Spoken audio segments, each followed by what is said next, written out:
He was the kind of man people passed without really seeing. Steady footsteps, lowered gaze, and a presence so gentle it blended into the background. If you've ever overlooked someone like him, keep listening. And if the story reaches a part of you that still believes small lives can carry enormous courage, stay until the end. Every morning, before the sun spread across the school's brick walls, Arthur Reyes pushed open the side door of Willow Creek Elementary. The air was cold at that hour, still untouched, still honest. He moved through the hallways with a slow rhythm, guiding his mop across floors that held the weight of yesterday's laughter, arguments, and small victories. To the teachers hurrying through the entrance, he was polite. To the children, he was simply a background figure. To most people, he was just the janitor. But Arthur had learned long ago that being unnoticed was sometimes a shield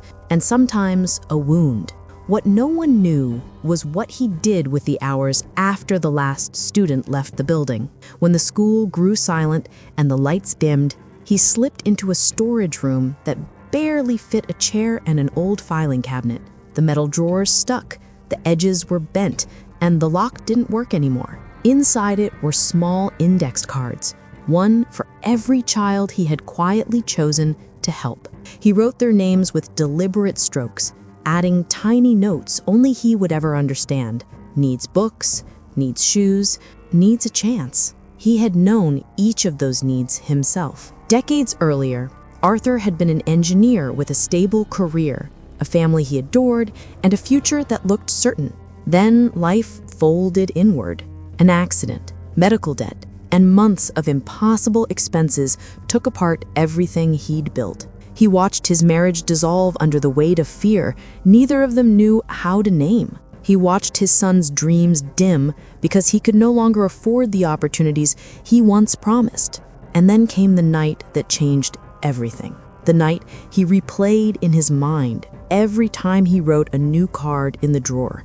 A late drive, a mistake he could never undo. The kind of moment that strips a person of the life they thought was theirs. From that point on, he lived differently. He shrank his world down to essentials: one small rented room, worn clothes, predictable meals. But inside, he carried a vow. No child should lose their future because life treated their family harshly. So he created a quiet system, years of saving every spare dollar, anonymous donations to the school's Opportunity Fund, a program no one realized existed only because he willed it into being. Scholarships appeared, lunch accounts mysteriously cleared, supplies were delivered without explanation. A handful of children moved forward in life, guided by help they never knew was coming from the man who swept their classroom floors. The staff believed these gifts came from distant benefactors. They never suspected the custodian who walked home alone every evening. The revelation began with a small inconsistency. During a budget review, the principal, Miss Langford, noticed the donation amounts didn't match any known donors.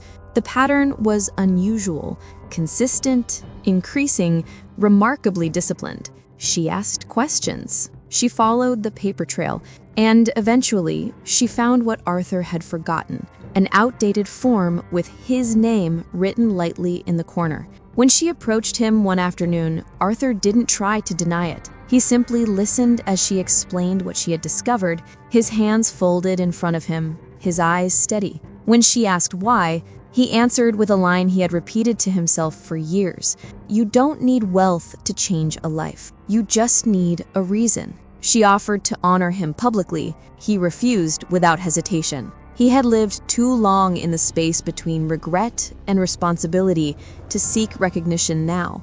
All he wanted was for the children to keep moving toward futures bigger than their circumstances. But life rarely lets the truth stay hidden forever. One evening, during an open house event, a young man returned to the school. He carried a weathered envelope and a nervous energy. He had once been the quiet boy who ate lunch alone with a stack of comics.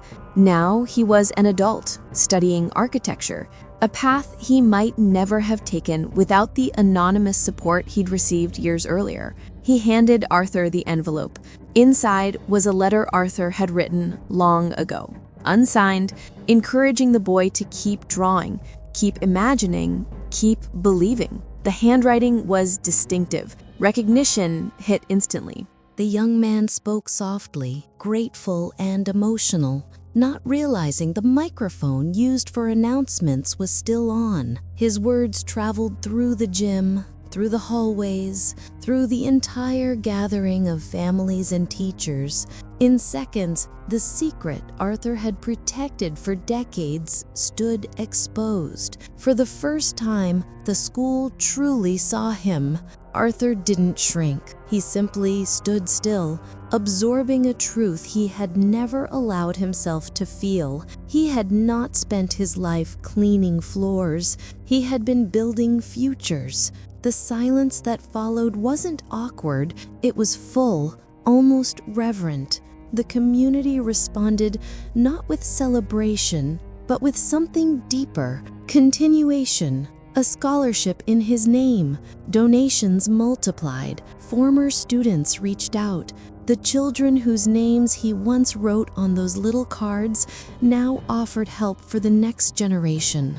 Arthur kept his routines. He still arrived before sunrise. He still swept the floors with the same careful movements. He still packed the same modest lunch. But something had shifted. He was no longer unseen. And whenever he watched a child run through the hallway with a dream in their eyes, he felt something settle quietly inside him. His son would have been proud.